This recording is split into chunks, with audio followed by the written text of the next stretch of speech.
Nobody warns you how thin the air feels on the roof of the world. Or maybe they do.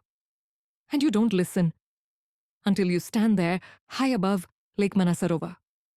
So close to the sky, you taste blue on your tongue. My name is Dr.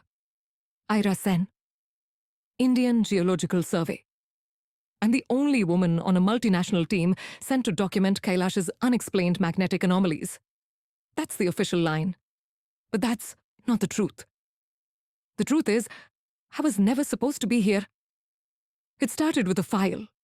Plain, thick, stamped, classified. Directorate of Remote Sensing. Inside, heat maps of Kailash. Perfect circles of energy pulsing beneath the mountain. Too rhythmic. Too mathematical to be nature. A note in the margin, scrawled in nervous blue ink. Not a malfunction. Repeat, not a malfunction. The file came to me by mistake. Or so I thought. 10 days later, I was on a military chopper, crammed between cold-eyed army men and a Russian seismologist with a twitching jaw. No one called me by name, only doctor. The flight was silent, tense. The closer we came, the worse the radio static. Our pilot wore an old Rudraksha bead under his uniform and muttered Sanskrit verses under his breath.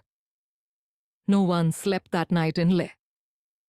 Our base was nothing. Just canvas tents and a circle of steel shipping containers. On the scree, above Manasarova's glassy water. The other scientists kept their distance. The Chinese delegation barely nodded, and the Russians stared straight through me. I took my readings, logged each one in the digital recorder. But the numbers made no sense. Magnetometers drifted by degrees each hour. Sensors flickered in and out. At sunset, I saw our Tibetan cook pour milk on the earth and whisper at the mountain's shadow, voice trembling. The army captain led our briefing, but his eyes slid over me. This place, he said, is different. Be careful where you step. We worked 3 days in brittle cold, under a sun that never felt warm. I found myself awake at odd hours, my dreams haunted by a single image.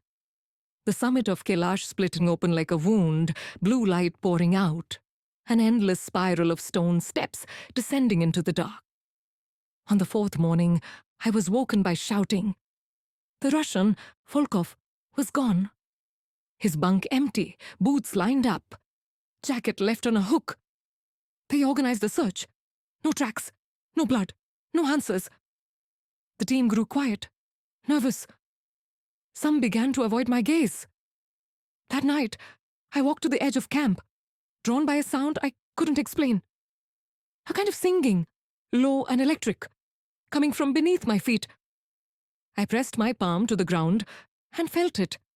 A heartbeat, slow and massive, pulsing through the ice and stone. I didn't tell anyone. The next evening, I recalibrated my sensor at the water's edge. The lake reflected everything. The mountain, the moon, my own face. But for a moment, there was something else. In the water's depths, I saw movement. Twin shadows circling, crossing, becoming one.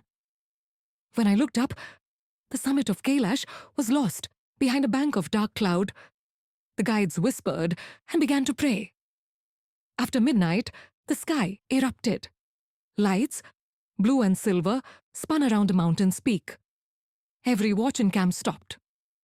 Somewhere, a radio shrieked, then went silent. We stood outside, frozen, breath steaming. I counted heads. 2 more missing.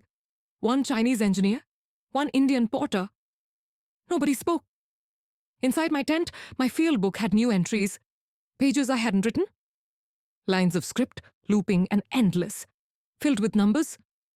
37, 148, 222, 37, 148.